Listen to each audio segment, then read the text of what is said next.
Anne Baxter walked onto the Ten Commandments set as an Oscar-winning actress, but what waited for her was not just another glamorous Hollywood role. Under the bright Paramount lights, she became Nefretiri, a queen wrapped in jewels, sheer fabric, and quiet danger. Audiences later thought they were seeing something the censors almost missed. Some even claimed one scene nearly ruined her career. But the truth was stranger. There were hidden costume tricks, heavy collars warmed by hand, and pressure from a director who demanded control over everything. So, what really happened to Anne Baxter on that famous set? Anne Baxter was born on May 7, 1923, in Michigan City, Indiana, and from the very beginning, her life carried a strange mix of ordinary and extraordinary. Her father worked as a salesman, but her mother came from one of the most famous families in America. She was the granddaughter of Frank Lloyd Wright, the architect whose name was already known far beyond the United States, while Anne was still a child.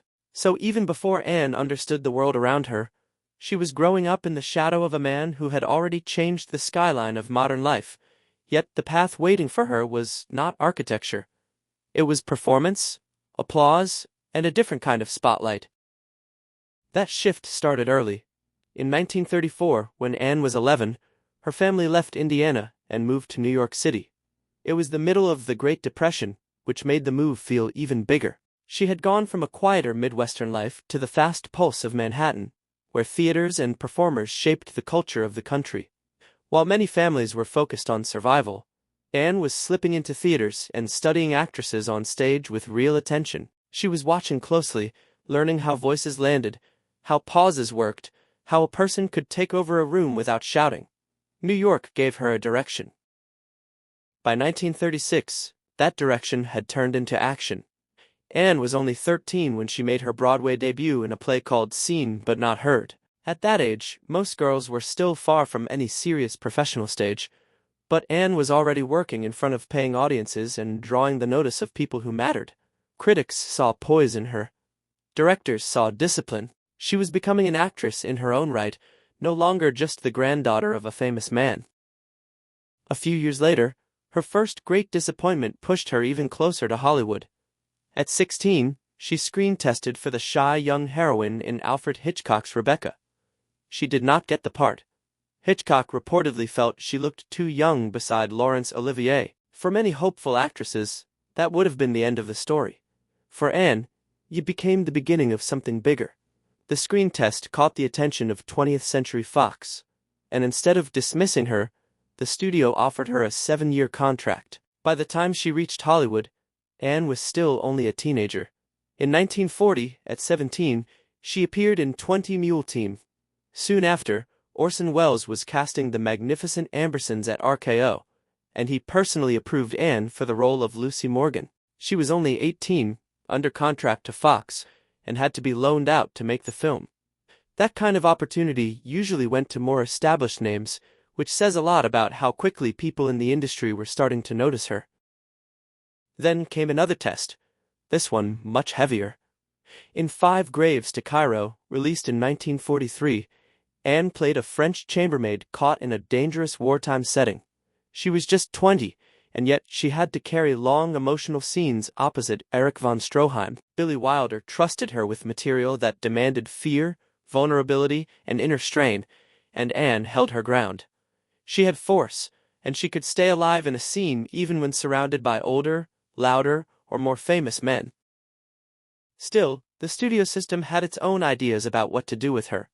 Fox moved Anne through a long line of films during the 1940s, placing her in melodramas, wartime stories, and family pictures. Outwardly, she played the part expected of a contract actress, but inwardly, she wanted something more difficult. She wanted flawed roles, deeper wounds, sharper edges. That wish found its answer in The Razor's Edge. When the film came out in 1946, Anne played Sophie MacDonald, a woman broken by tragedy who falls into alcoholism and prostitution after losing her husband and child. Anne was only 23 during filming, but the performance carried a depth that made audiences uneasy in the best way. Sophie felt damaged, restless, and frighteningly real. The role changed Anne's standing overnight. At the Academy Awards in March 1947, she won the Oscar for Best Supporting Actress. In one move, She stopped being just a promising studio player and became an actress with official prestige. Even then, success did not solve everything. By 1947, Anne had an Oscar and strong reviews, but Fox still did not treat her like one of the studio's biggest moneymakers. Betty Grable was the bigger box office queen, and the studio knew exactly how to sell her. Anne remained in a more uncertain space. That tension between artistic respect and studio politics stayed with her and would become even more obvious during the biggest film of her career. That turning point arrived through pure accident in 1950. Anne got the part of Eve Harrington in All About Eve only because Claudette Colbert injured her back shortly before filming began. Fox needed a fast replacement, and Anne suddenly became the solution to a crisis. Yet, once she entered the role, it was clear she was doing far more than filling in. Eve Harrington was one of the hardest parts of the era, because the character had to appear soft, humble, and grateful on the surface while quietly hiding calculation underneath. Anne had to show both faces at once. Early in the film, Eve's eyes seem full of admiration, but something in her posture suggests she is studying every move. Later, the soft mist drains away, and what remains is a colder, sharper woman. That change is what made the performance unforgettable. The public loved the idea that Anne Baxter and Bette Davis must have hated each other during filming, but the real story was much warmer. Davis was 42 then. Anne was 27, and instead of becoming rivals, they built a genuine friendship. Studio publicity tried to push the opposite story because it fit the film so well, yet Davis admired Anne's discipline, and Anne later said Davis helped her more than anyone else on the set. Then came the Oscar campaign, and here Anne made one of the boldest choices of her career. Fox wanted her pushed in the supporting actress category, which might have made winning easier. Anne refused. She believed Eve Harrington carried too much of the film to be treated as secondary, so she fought to be nominated for Best Actress. She got what she wanted, but the move came with a cost. Anne and Bette Davis ended up competing against each other in the same category for the same film. At the Academy Awards in March 1951, neither woman won. Their support split, and Judy Holliday took the Oscar for Born Yesterday. The result became one of the most famous examples of vote splitting in Oscar history, and it hurt Anne's standing with Fox, which now saw her as difficult. While her career was reaching new heights, her personal life was growing complicated. Anne had met actor John Hodiak in 1944, and they married on July 7, 1946. From the outside, they looked like a strong studio-era couple, yet the marriage carried strains that ran deeper than publicity photos could show. Anne came from a family name linked to culture and status. Hodiak came from a working-class background. Those differences sharpened every disagreement. As Anne's career rose through an Oscar and All About Eve, the balance at home became harder to keep. In December 1952, Anne filed for divorce. The divorce became final in January 1953. That strength became crucial when another major opportunity arrived.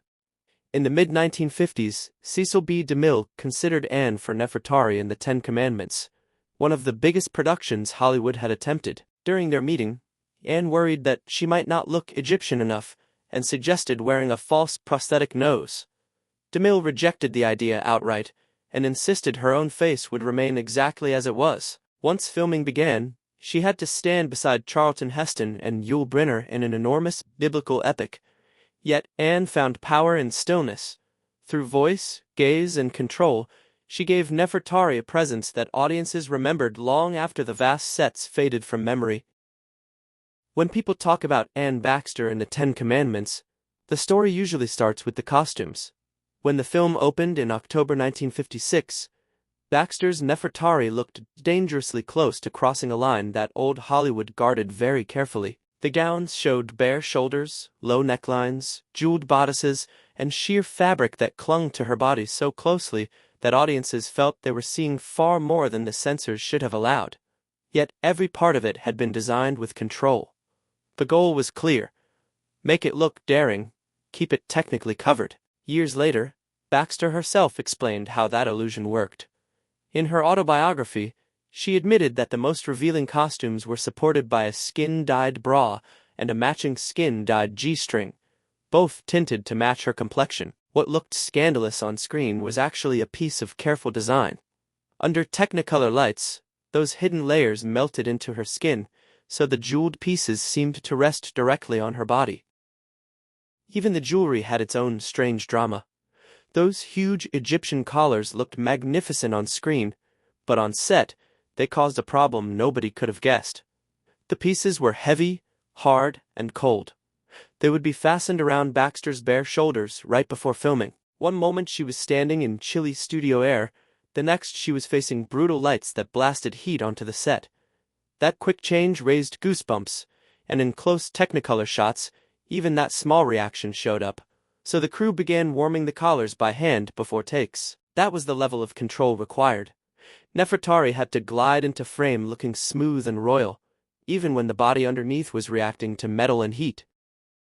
That pressure was there from the beginning.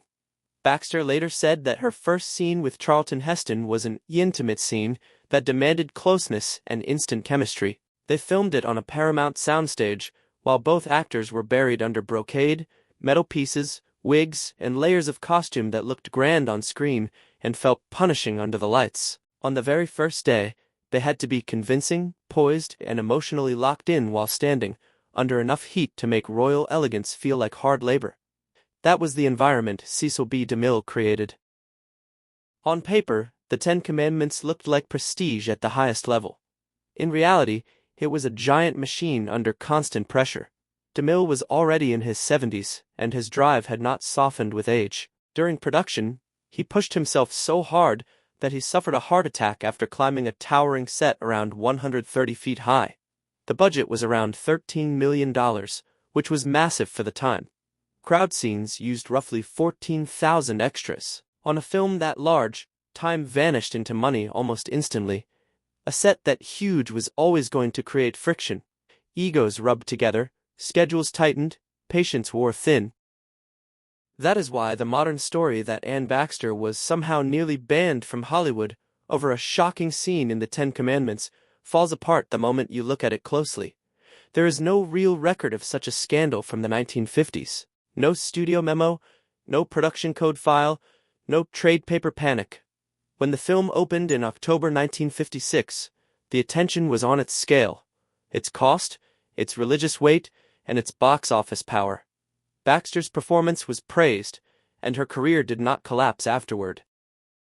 That false scandal feels convincing today, because modern clickbait knows exactly how to build a dramatic story from a few striking images. Videos with titles about a scene that almost got her banned started appearing many decades after her death. They repeat the same claims, slow down the same shots, use ominous music, and never bring forward actual evidence. The pattern is easy to see. A glamorous old film offers beautiful images. A dead star cannot answer back.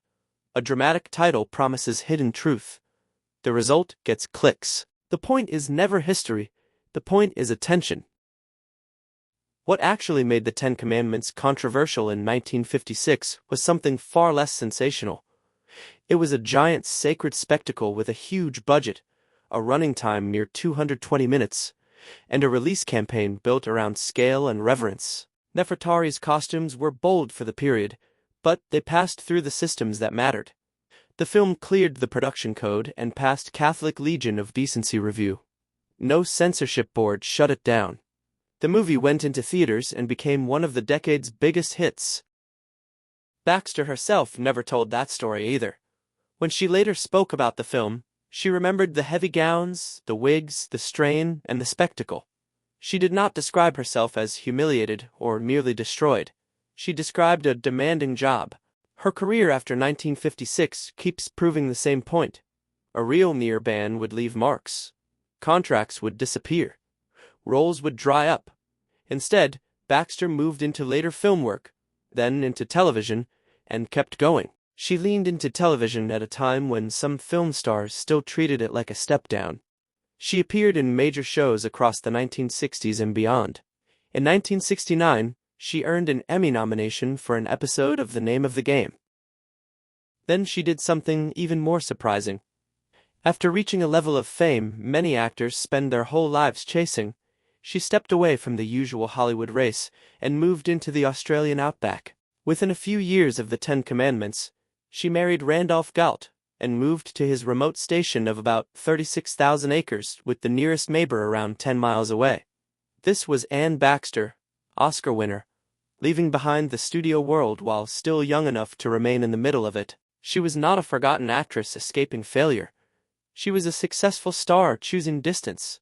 The granddaughter of Frank Lloyd Wright suddenly had to trade glamour for work, shirts, dust, and the harsh rhythm of station life.